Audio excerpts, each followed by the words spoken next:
Right, let's jump into this in 5, 4, 3, 2, 1.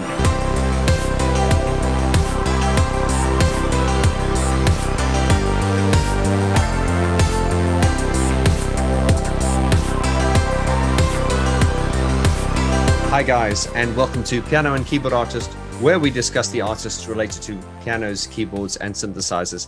Now, several times a week, I get emails from you guys with covers, and where you'll say, Vaughn, you've got to listen to this cover. And very often there are covers and there are covers, but something came to my attention around about 2 months ago or so, which just blew my mind. And it was indeed a cover which blew everyone's mind. In fact, I was so impressed by this cover, I've jumped on and I actually did a reaction video to it.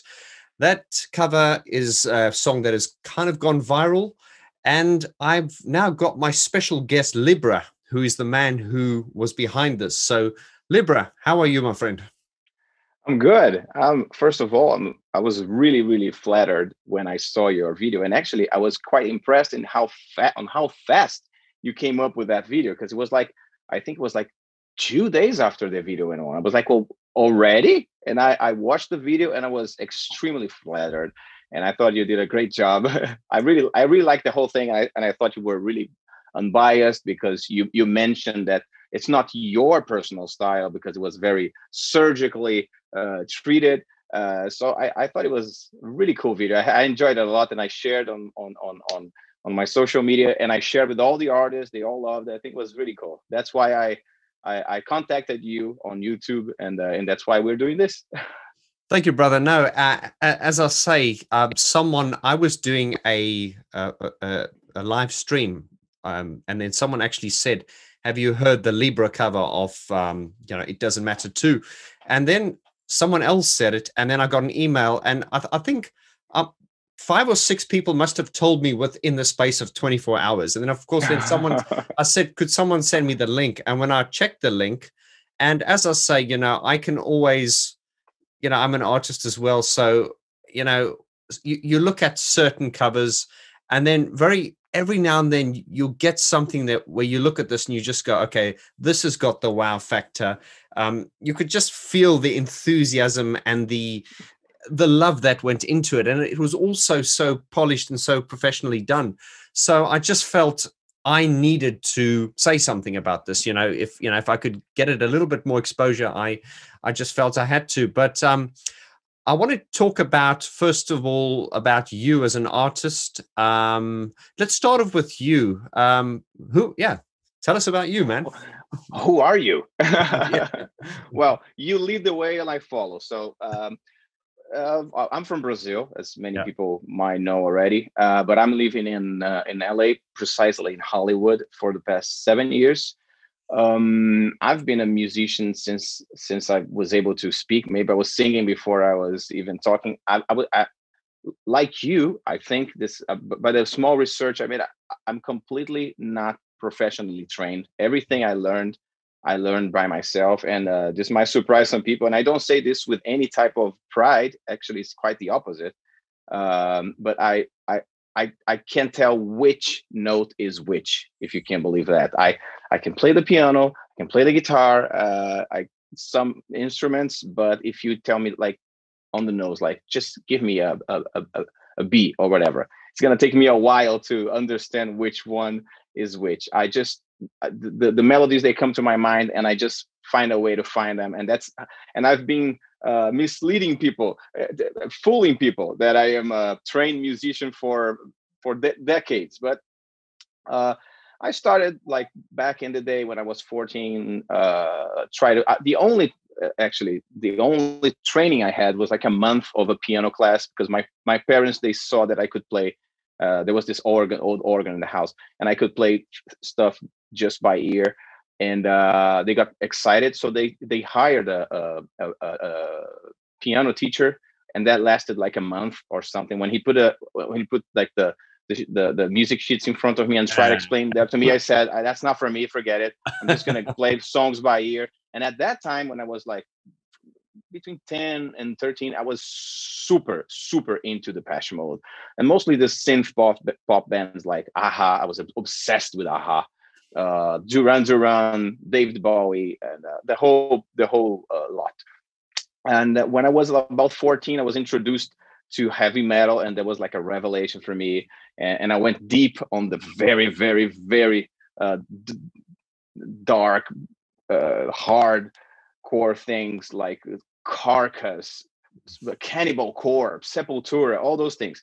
That was the introduction on heavy metal. When I first saw the gothic heavy metal, which is like a more polished, that embodies also the symphonic things and like female singers and the sadness. I was always like a melancholic person.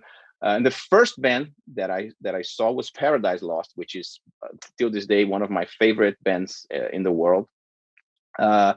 So I saw a road there for me to be able to put together the all those things. And I've been a big fan of gothic metal since then.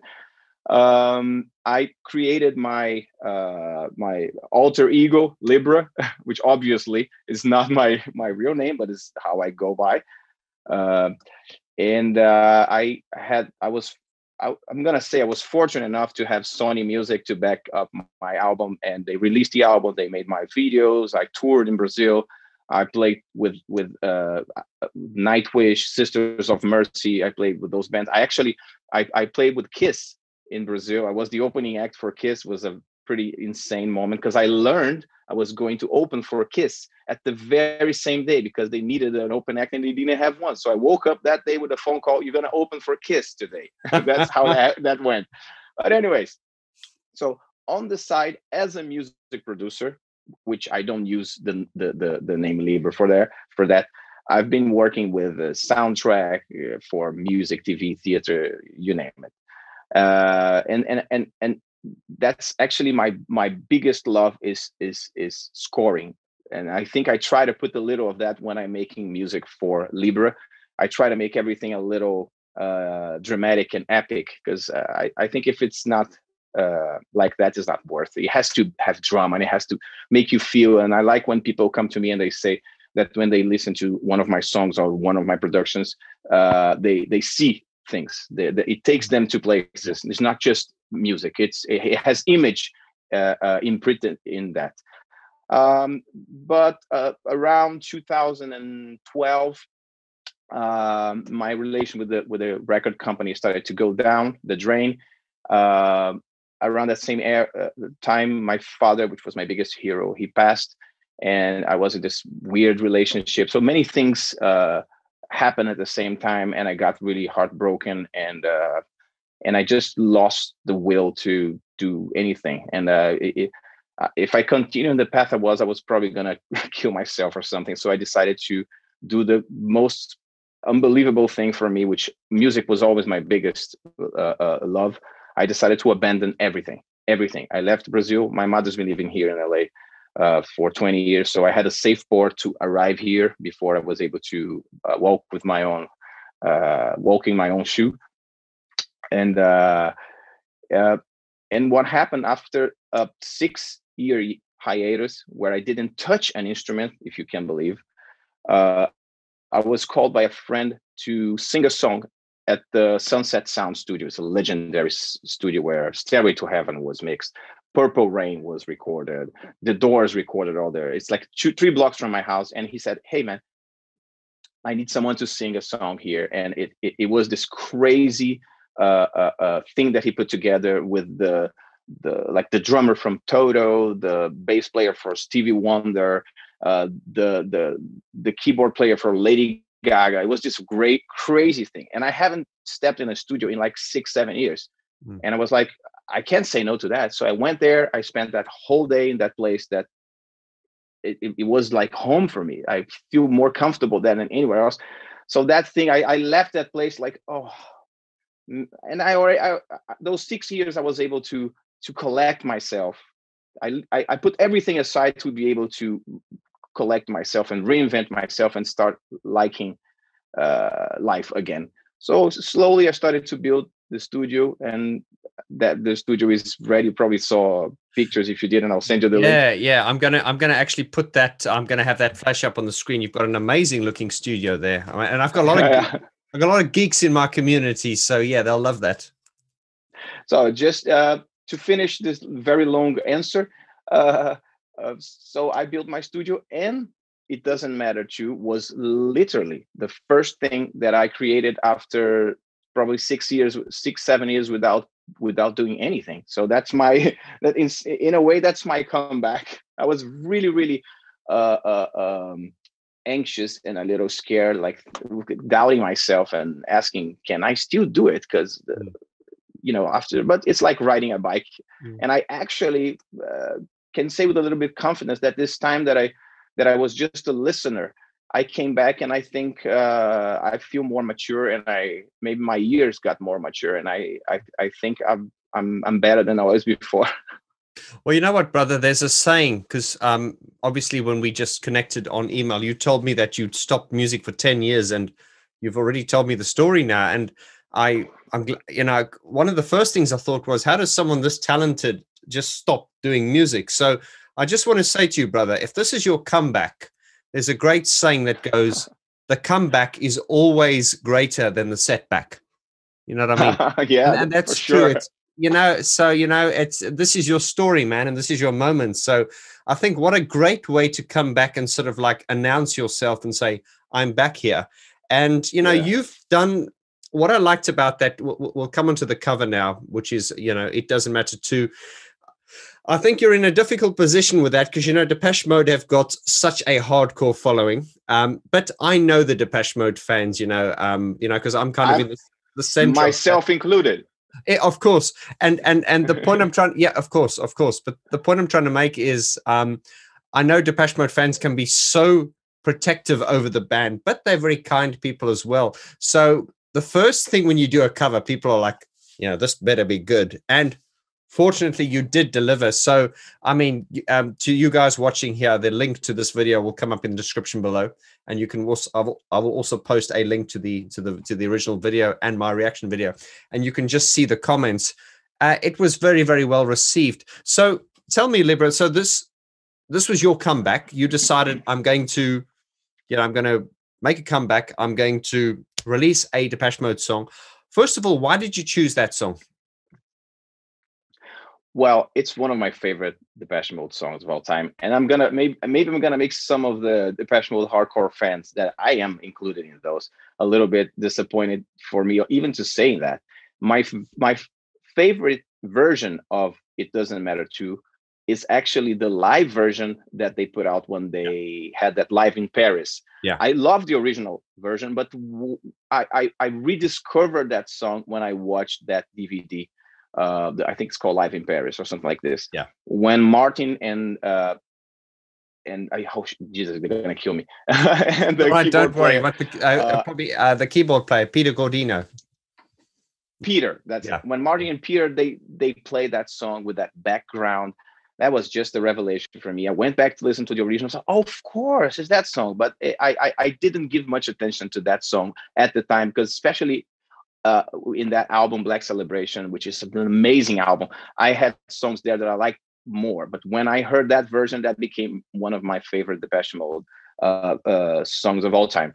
And the other reason is that I was trying so hard to escape from the songs that everybody thinks when they want to make a Depeche Mode songs, like Enjoy the Silence, Enjoy the Silence, Jesus, the Strange Love. I could never do that, because I if I'm doing a cover, at least I'm gonna try to do something interesting, which is, for a lot of people, it's gonna be the first time they listen to that song. And even for some Depeche Mode fans, I heard a lot of people say, I never heard this song.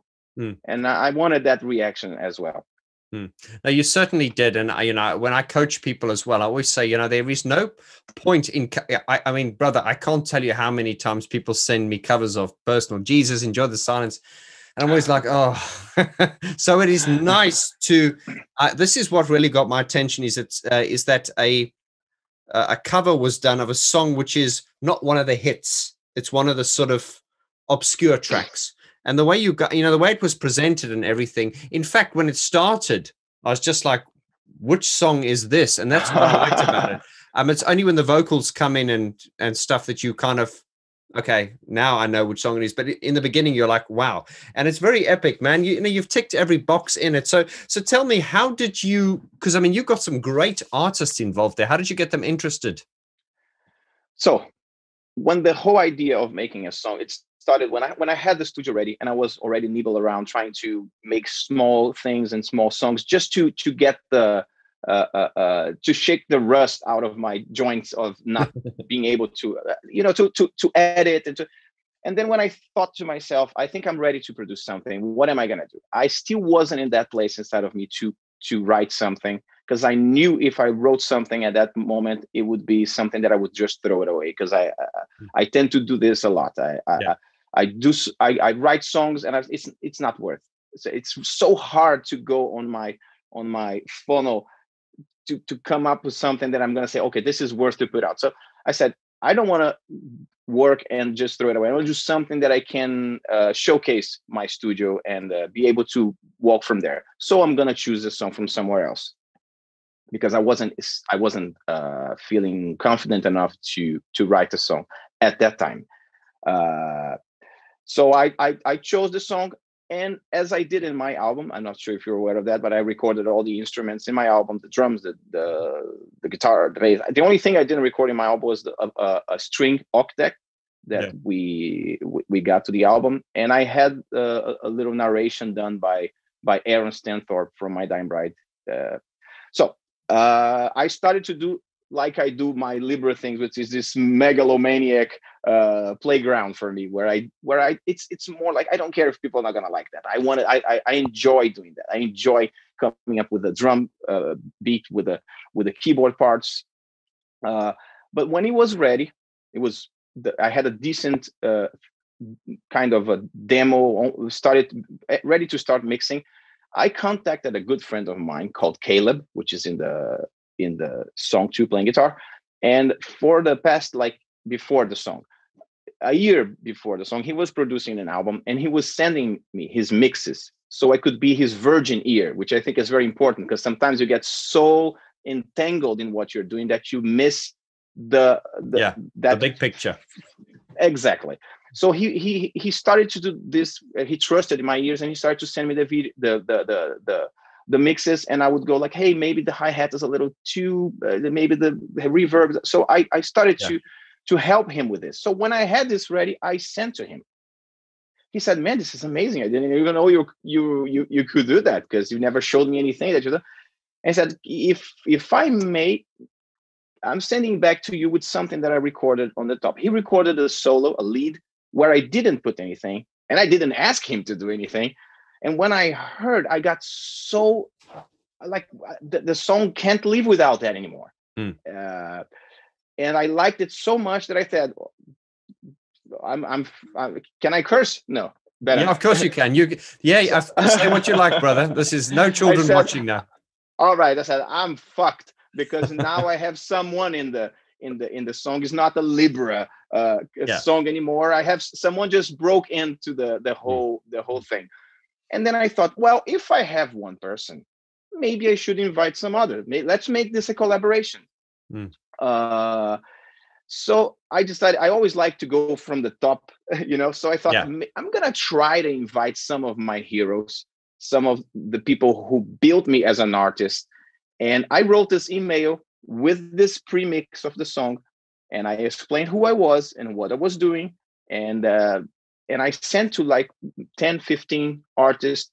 I found their email through friends or through their agency or something. I just tried. And I said, if one of them answers, it's going to be cool, because I'm going to have one of my idols. And they all answered. And then it's good. They all answered. And not all of them, but 9 answered. Yeah. So it was insane when I started to receive. Yeah. When I started to receive and the reaction, like, oh, I'm such a Depeche Mode fan, and your version is so cool. Of course, I'm gonna be honored to work on that. And the things just started escalated to a point that when I had like about 8 or 9, I was looking at my email. Who else did I contact? And I was like, I can't afford if tomorrow someone else, hey man, I'm gonna have to turn down one of my heroes, saying, hey man, we don't have space anymore. And that almost happened. when Kenny from Type O Negative, which is a huge band that I have pictures with them when I was a teenager. When I lived in London for like 6 months, and I went to see Type O Negative by myself, and I was able to meet the guys, and I have pictures with them like a teenager. And he answered back saying, "Of course, it's amazing. I want to be part of this." And I'm like, "I have already 3 guitarists." I said, "Fuck it. I'm gonna ask one of the guitarists to go to the left, and I'm gonna put Kenny on the right," because both took the rhythm guitar. So the thing started to escalate like that, and I asked them, "Can you film it?" And they filmed the whole thing. I never edit a video in my life, and I couldn't find someone in the pandemic that was going to edit in front of me. And because I'm a control freak, I could send to someone to edit, but it was going to kill me. So what I did like a YouTube crash course Final Cut video. So what you watch there, it's actually my first ever video editing. Wow. Wow.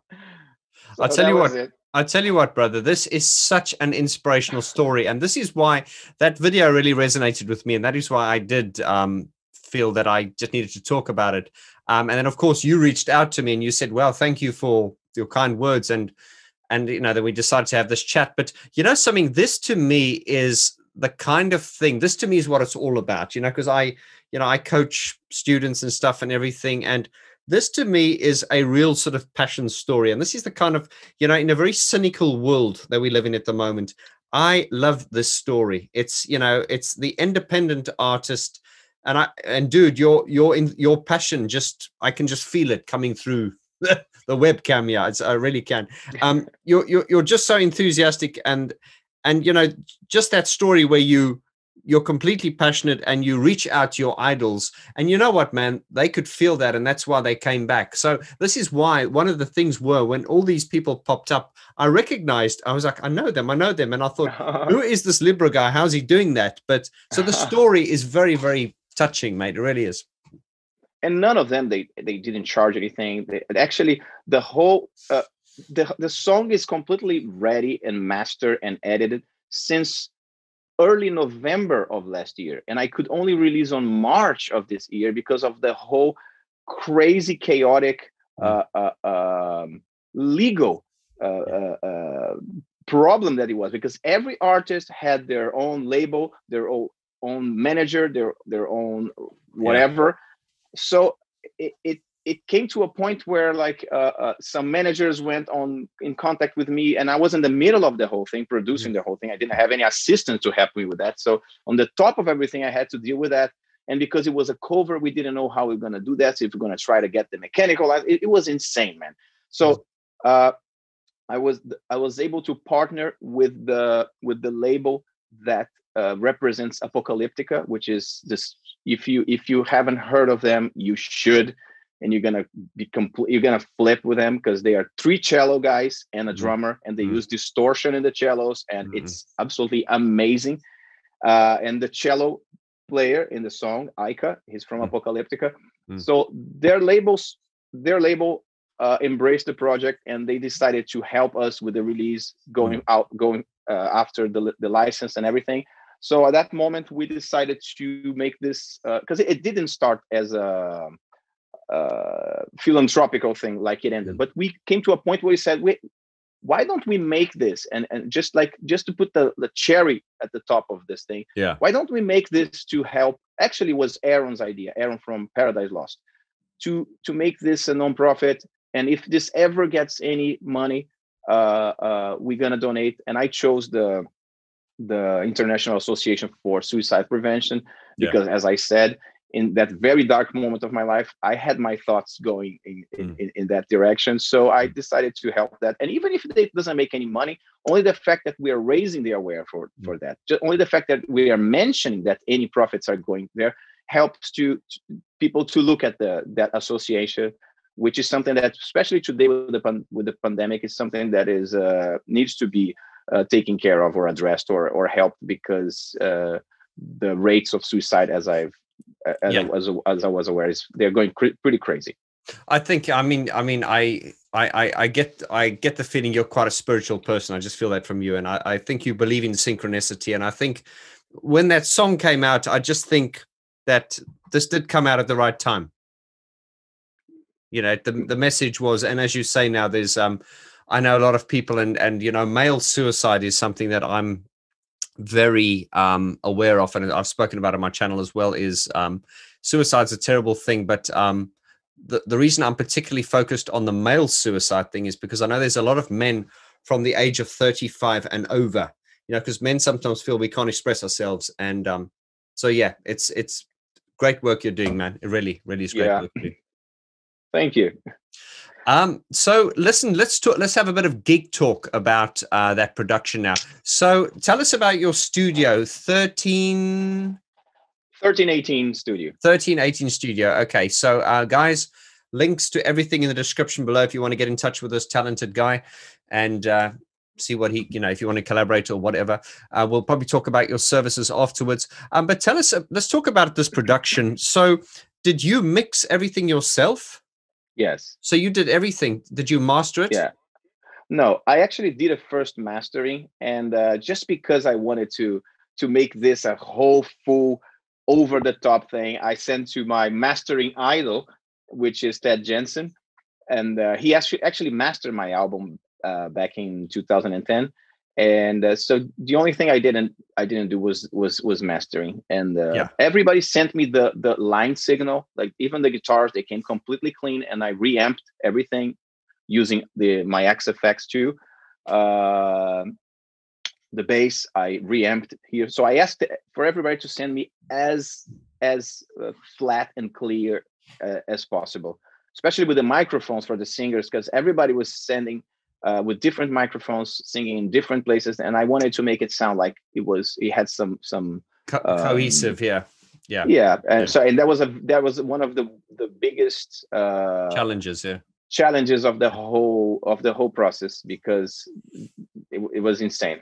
If you look at my channel my channel strip, how you call the channel, signal chain. The signal chain. It's insane. How many tracks were on the in the session? Do you work in Logic, or what do you work in?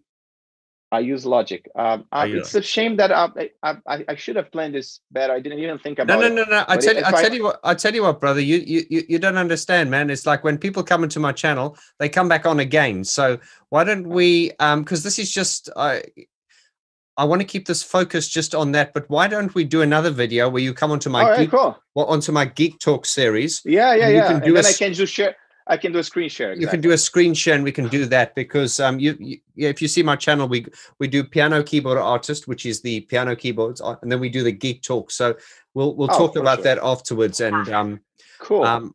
I just think for what you went for there, you went for a very sort of universal sound.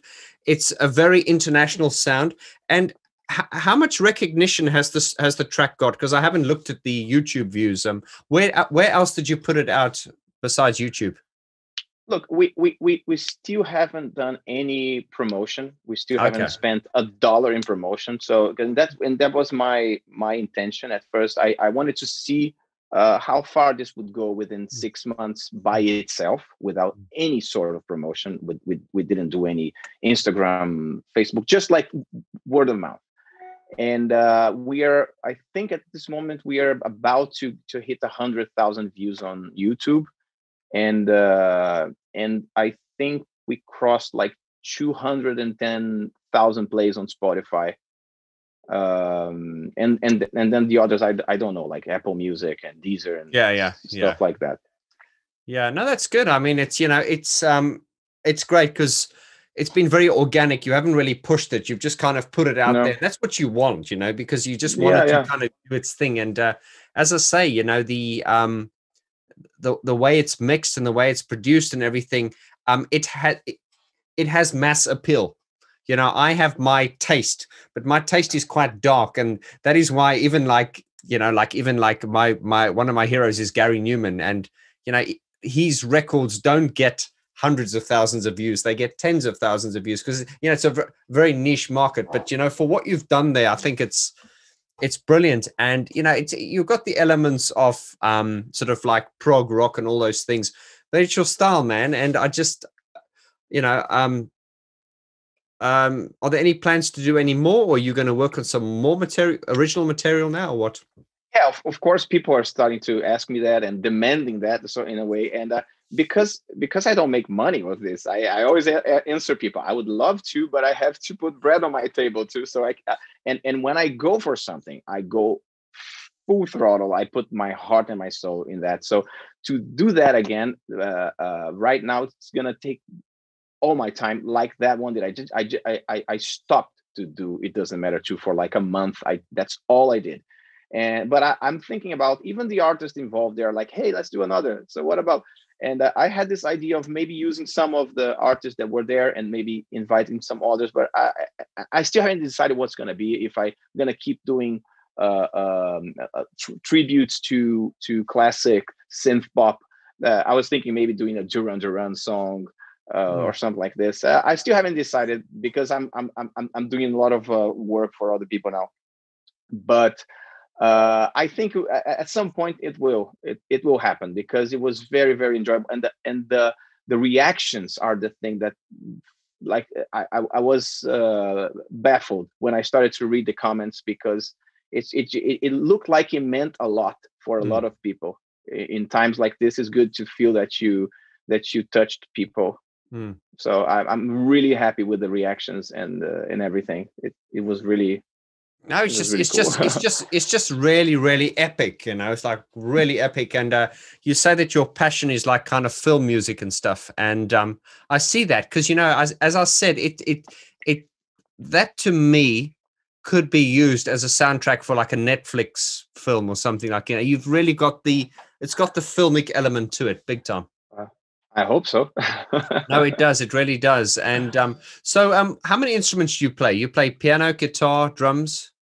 Yeah, I play piano, guitar, then bass, drums. I sing, a little percussion, of course, but that's pretty much it. Like, I have my keyboards here. In another video, I'll plan things maybe with two cameras, and I can show what I have here. If you want, I can tell you what I have, but it's up to you. You lead the way. No, that's fine. Because I tell you what I wanted to do was I just wanted to do this video just to introduce you to the community, because we're going to get you back on again, brother. Cool. And let's, after this, we'll hook up and we'll talk about doing a Geek Talk video, and we'll call that one "Producing It Doesn't Matter Too" with Libra. And then that would be cool. Do the awesome screenshots, and you can have multiple cameras. And because I got a lot of geeks in, because I like to separate the channel, because these videos on the piano keyboard artist is more general. They get a little bit more views, but then of course, I've got the Geek Talk series, which is where the geeks go in, and they love it. So we can talk really, really geeky on that. Yeah, we could do that for hours. Oh, we could. Well, listen, Libra, it's been such an honor to meet you, man. We'll keep in touch. And yeah, for sure. After the video, just to you guys watching, just look in the description below, all the details to Libra and his previous album and collaboration. How many albums have you done, Libra? Just the one. Just the one. No, that's fine. It's is it on CD, vinyl? It's just CD. You can find at the streaming platforms and in my channel, Spotify, the whole thing. Okay, well, all the links. I had 2 videos too. They're pretty cool. Well, all the links to that will be in the description below. But Libra, it's been an absolute pleasure, my friend. And let's be in touch. Likewise, man. That was really cool. And we'll catch you on the next video on Geek Talk. All right, man. All right, brother. Good luck with the Gary Newman interview. Oh, you heard about this? You've been following me. Yeah. You must be nervous, man. I would be. I'm a little bit nervous. I'm going to sort of tone the fanboy down. I've got to kind of. It's probably the same with you, brother. When you reached out to your idols and they said they're going to sing on your song, you probably had to kind of calm yourself down a bit, didn't you? Yeah. No. Just real quick story. When from all those bands, maybe the one that for me is in the higher plateau is Paradise Lost. As I mentioned, was the band that drove me to that direction of music. And when the guitarist Aaron, he said, "Hey man, let's talk about it more." He already sent me everything, like just give me a call. I'm like, huh? And then he sent me his number. I called, and I was on the phone with him for like 2 hours, and I'm like, after that I turn off and I just had to call some friends in Brazil that I didn't talk for a year. Like, man, I was in the phone right now just with Aaron from Paradise Lost. What the hell? So I know how you feel, because I was like, I was like a fanboy, and I couldn't with him on the phone. Of course, I was very like, oh yeah, but then when I turned off, I was like, what the hell? But listen, man, you deserve it, brother. I mean, because your enthusiasm shines through. You really deserve it. So, dude, it's been an absolute pleasure. We'll see you in the next video. Yeah. All right. Be safe. Peace out, brother. Adios. Bye.